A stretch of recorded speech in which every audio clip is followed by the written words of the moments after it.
ज्यांनी मुंडभर मावळ्याला आपल्या सोबतीला घेऊन आपल्या घोड्याच्या टापा ज्या दिल्लीमध्ये उमटवल्या, असे आपले महाराष्ट्राचे आराध्य दैवत, हिंदवी स्वराज्याचे संस्थापक राजा शिवछत्रपती शिवाजी महाराज आणि ज्यांच्या नजरेतनं आपण सर्वजण या महाराष्ट्राचं नवनिर्माण आपण सर्वजण पाहत आहोत, असे महाराष्ट्राचे भाग्यविधाते महाराष्ट्र नवनिर्माण सेनेचे संस्थापक अध्यक्ष माननीय राजसाहेब ठाकरे आणि व्यासपीठावरती उपस्थित असलेले सर्व ज्येष्ठ मंडळी आणि पदाधिकारी मित्रांनो, आता आपण पिंपरी चिंचवड महानगरपालिका 2017च्या निवडणुकीसाठी आपण सर्वजण सामोरे जात आहोत आणि ते सामोरे जात असताना या निगडी गावठाण परिसरामध्ये महाराष्ट्र नवनिर्माण सेनेच्या वतीने अधिकृत असे उमेदवार देण्यात आलेले आहेत. त्या उमेदवारांमध्ये सर्वसामान्य असे उमेदवार राजू खाडे असतील, या भागातल्या नगरसेविका आमच्या वहिनी सन्माननीय अश्विनीताई चिखले असतील, आमचे मोठे बंधू पिंपरी चिंचवड शहराचे मनसेचे शहराध्यक्ष सन्माननीय सचिन भाऊ चिखले असतील. आज ही सभा या चौकामध्ये आपल्या सर्वांच्या साक्षीने इथं पार पडत आहे आणि इथं लपून छपून चोरून ही सभा बघणाऱ्या चोरांनो,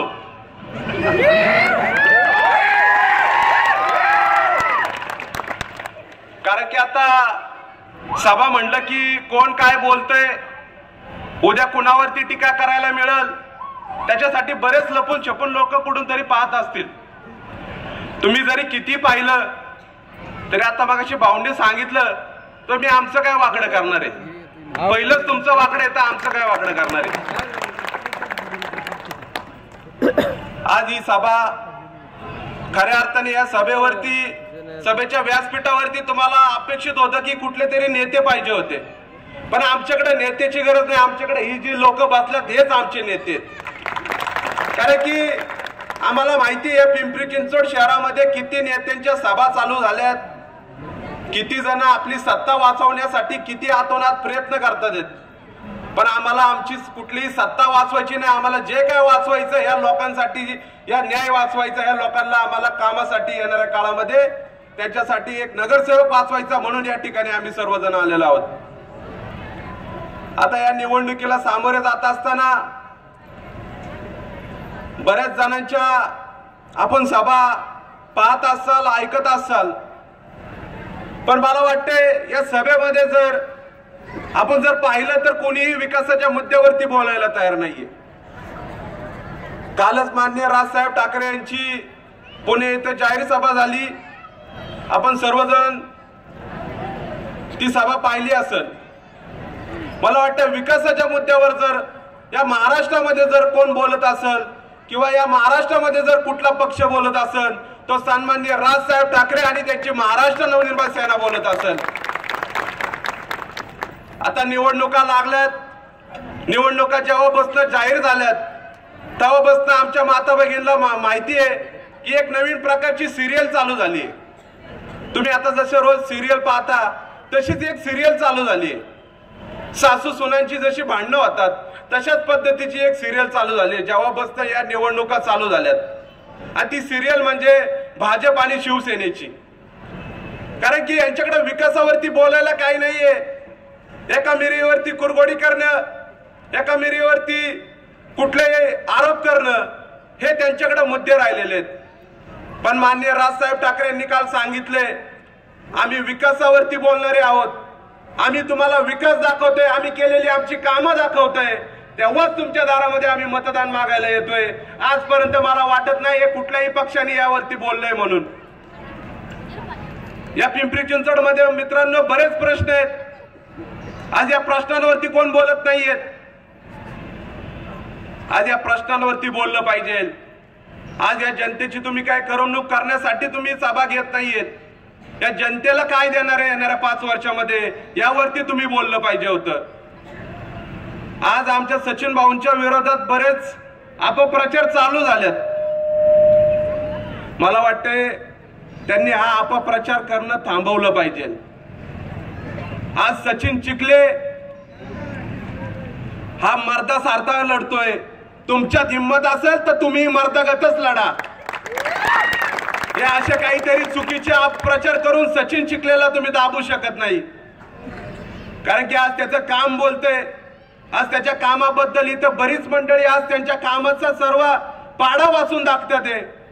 आम्ही आज तो पाडा, मला तरी त्यांनी काय शिल्लक ठेवलं नाही बोलण्यासारखं. कारण की माझ्यापेक्षा या लोकांनी त्यांचं काम अतिशय जवळून पाहिलेलं आहे.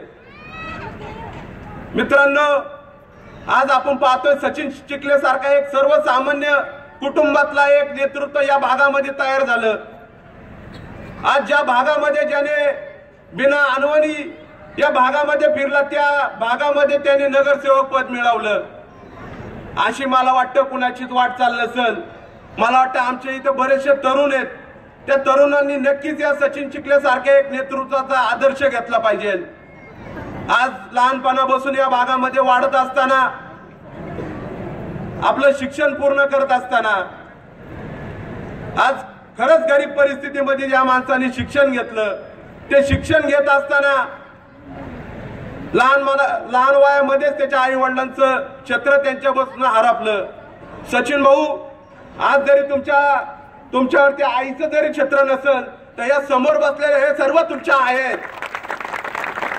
त्या तुमच्यावरती प्रेम करणाऱ्या तुमच्या सर्व माता भगिनी ह्या तुमच्या आईचा नक्कीच वाटा घेतील.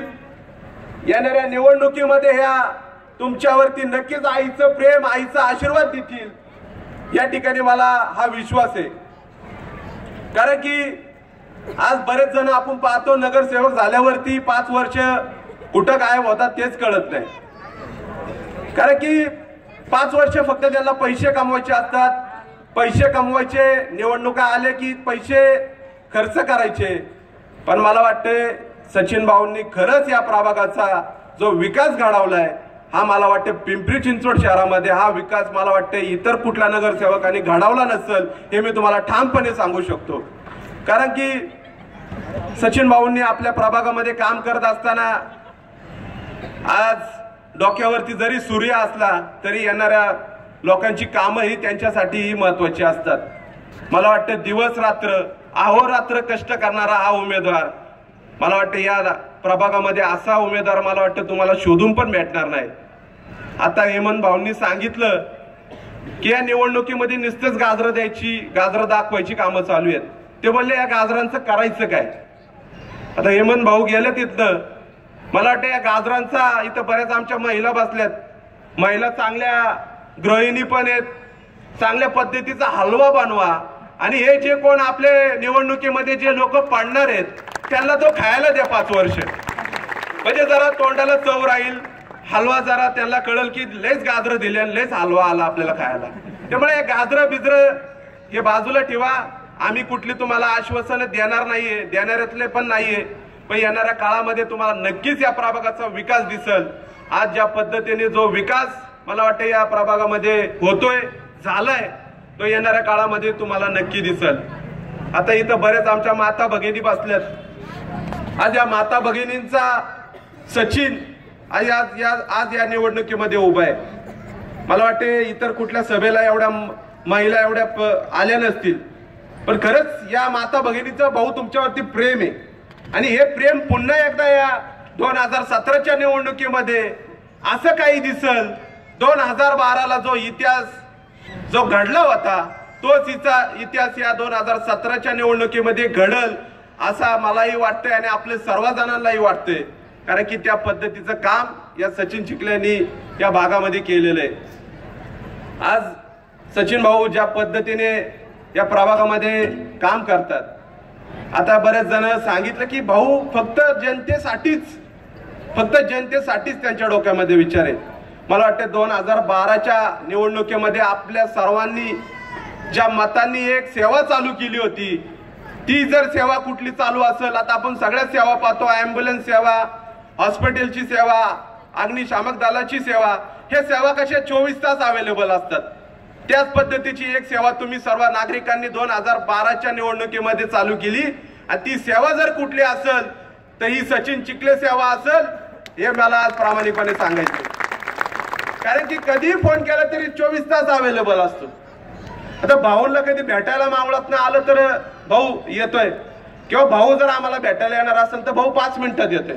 आता आम्हाला माहिती भाऊंचे 5 मिनिटं म्हणजे किती वेळ आहे, 2 मिनिटात आलो, 5 मिनिटात आलो, पण 5 मिनिटाचे कधी 5 तास होतात तेच कळत नाही। म्हणजे भाऊ हे पूर्णपणे ह्या जनतेसाठी वाहून घेतलेलं एक नेतृत्व आहे। आज मला सांगा, आज सर्वसामान्य जनतेमधनं हा निवडून आलेला प्रतिनिधी आहे किंवा आमच्या ताई आहेत, आज सगळेजण प्रत्येक जण प्रत्येकाच्या प्रपंचासाठी वेळ देतात, पण एकमेव आमचा सचिन चिखले असा असेल त्यांनी कधीच त्याच्या परिवारासाठी वेळ दिला नाही। आज जो त्याचा परिवार असेल तो हे सर्वसामान्य बसलेली जनता हीच त्याची परिवार आहे, कारण की बऱ्याच वेळा वहिनीला फोन करतो की भाऊ कधी जागेवरच नसतात। आज मला सांगा, ज्या साली निवडणूक झाली त्याच साली लग्नही झालं, पण आज लग्न झाल्यावरती माणूस घरामध्येच बसतो किंवा बायकोला वेळ देतो। मला वाटतं आमच्या वहिनीला कधीच आमच्या भाऊंनी व्यवस्थित वेळच दिला नाही। वहिनी जरी तुमच्यासाठी भाऊंकडे वेळ नसेल तर या जनतेसाठी वेळ आहे, आणि ही जनता हेच भाऊचं परिवार आहे। त्यामुळं वहिनी, भाऊंसारखा तुम्हाला पती मिळाला, खरंच तुमचं जन्मजन्मीचं नातं हे भविष्यात असंच राहणार आहे।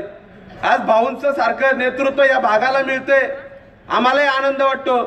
आज या महाराष्ट्र नवनिर्माण सेनेचं नेतृत्व भाऊंसारखे करतात। हे पिंपरी चिंचवडमध्ये गेल्या काही वर्षापासून त्यांनी महाराष्ट्र नवनिर्माण विद्यार्थी सेनेच्या माध्यमातून काम केले। मला वाटतं असे जे काही विद्यार्थी असतात त्यांचे मोफत ऍडमिशन असतील, कोणाचे डोनेशन असतील, काही विद्यार्थ्यांचे काही प्रश्न असतील, मला वाटतं एकमेव असा एक विद्यार्थी सेनेचा अध्यक्ष असेल त्यांनी पूर्णपणे जाऊन त्या विद्यार्थ्यांचे प्रश्न सोडवलेले आहेत। आता बऱ्याच मध्यंतरी आमच्या माता भगिनीला देवदर्शन घडवले असतील, या प्रभागामध्ये चांगल्या पद्धतीचे लहान मुलांसाठी सलीला नेलं असतील। आता नुकतेच त्यांच्या माध्यमातून इथं भक्ती शक्ती चौकामध्ये निगडीच्या बस स्टँडच्या पाशी एक चांगल्या पद्धतीचं स्मारक लोकशाहीर अण्णाभाऊ साठे यांच्या प्रयत्नातून उभं राहिलेले। त्यानंतर आता भक्ती शक्तीचा उड्डाण पूल असेल, येणाऱ्या काळामध्ये भक्ती शक्तीचा उड्डाण पूलही हा नियोजित आराखड्यामध्ये त्यांच्या घेतलेला आहे। हा जर भक्ती शक्तीचा जर उड्डाण पूल झाल्यानंतर तिथं जी ट्रॅफिकची समस्या होती ती नक्की सुटणार आहे। ते या गोष्टींवरती बोललं पाहिजे आणि या गोष्टींसाठी आम्ही इथं आलेलो आहोत। आता सचिन चिखले आमचे संबंध असे घरगुती आहेत। सचिन भाऊ हे नक्कीच माझ्या मोठ्या भावांसारखे, मला मावळमध्ये कधी कुठली गरज पडली तर नक्कीच ते धावून येतात। म्हणजे सर्वसामान्यासाठी धावून येणारा जर नेतृत्व कोण असेल तर तो सचिन चिखले। आता इथं बरेच आमची मंडळी, ज्येष्ठ मंडळी बसलेली आहेत। मित्रांनो, 2012 साली सचिन चिखले जर निवडून आला असेल तर तो या थोरांच्या आणि या पोरांच्या जीवावरती निवडून आलेला आहे। त्यामुळे कुणी असं म्हणू नका की सचिन चिखलेला आम्ही मोठा केलाय। सचिन चिखले हा स्वतःच्या हिमतीवरती मोठा झालेला कार्यकर्ता आहे। त्यामुळं असं चुकून पण बोलू नका की सचिन चिखलेला आम्ही मोठं केले, कारण की ज्या पद्धतीने आमची सर्व तरुण मुलं असतील, आमची इथं ज्येष्ठ नागरिक असतील, खरंच या ज्येष्ठ नागरिकांचे एवढे आशीर्वाद सचिन भाऊंच्या पाठीशी आहे की मला वाटतं येणाऱ्या 10-15 वर्ष तरी सचिन भाऊ हेच नगरसेवक असतील, कारण की या व्यासपीठावरती बोलायला बरेच नेते मंडळी उपस्थित असतात, पण या व्यासपीठावरती फक्त ज्येष्ठ मंडळी, सर्वसामान्य जनतेतला एक प्रतिनिधी कोणी येऊन इथं या ठिकाणी न घाबरता बोलतोय, याचा अर्थ सचिन भाऊ यांचं काम हे नक्कीच उत्तम आहे. ते येणाऱ्या काळामध्ये आपण सन्माननीय राजसाहेब ठाकरे यांच्या स्वप्नातलं महाराष्ट्र घडवण्यासाठी आपण सर्वांनी प्रयत्न केले पाहिजे. आज आपण महाराष्ट्र नवनिर्माण सेनेचे विचार आपण सर्वजण ऐकतोय. महाराष्ट्रामध्ये जर कुठेही मराठी माणसावरती अन्याय झाला, कुठेही मराठी तरुणांवरती अन्याय झाला, तर महाराष्ट्रामध्ये जर पहिला आवाज जर कुणाचा उठत असेल तर महाराष्ट्र नवनिर्माण सेनेचा आणि सन्माननीय राजसाहेब ठाकरे यांचा आवाज उठल्याशिवाय राहत नाही. कारण की इतर पक्ष हे फक्त मतदानापुरता तुमचा विचार करतात. आता आज 17 तारीख आहे, 5 दिवसामध्ये मतदानाचे दिवस पण जवळ येऊ लागलेत. लोक पैशाचा वापर करतील, लोक ताकदीचा वापर करतील, पण तुम्ही सर्वांनी ठरवलं पाहिजे आज आपल्या भागामध्ये विकास करणाऱ्या सचिन चिखलेला निवडून द्यायचं का पैसे वाटणाऱ्याला निवडून द्यायचं, हा तुमच्याही अस्तित्वाचा प्रश्न आहे. जर तुम्ही पैसे वाटणाऱ्यांना जर निवडून दिलं तर 5 वर्ष तुम्हाला त्यांना शोधावं लागेल. आज आमचा सचिन चिखले आज सर्वसामान्य जनतेमध्ये मिसळणारा नेतृत्व आहे. आज तो कुठेही बंद एसी मध्ये किंवा बंद गाडीमध्ये फिरत नाही. आज तो सर्वसामान्य जनतेमध्ये येऊन तो लोकांचे प्रश्न सोडवतोय, याचा मला अभिमान आहे आणि तो असणारच. कारण की सचिन चिखले सारखं नेतृत्व या भागाला मिळाले. येणाऱ्या काळामध्ये आपण त्याच्या पाठीशी उभं राहून आज त्याला भरभरून मतांनी निवडून द्यायचे. येणाऱ्या 21 तारखेला महाराष्ट्र नवनिर्माण सेनेचे उमेदवार प्रभाग क्रमांक 13 राजू खाडे, अश्विनीताई चिखले आणि सचिन चिखले या तिन्ही उमेदवारांना रेल्वे इंजिन या चिन्हापुढे आपण बटन दाबून भरभर मतांनी निवडून द्यायचं आहे, असं या ठिकाणी मी आपल्या सर्वांना विनंती करतो. आणि आपण सर्वांनी ज्या पद्धतीने या सभेसाठी अभूतपूर्व प्रतिसाद दाखवला त्याबद्दल आपले सर्वांचे मनापासून धन्यवाद व्यक्त करतो आणि या ठिकाणी थांबतो. जय हिंद, जय महाराष्ट्र.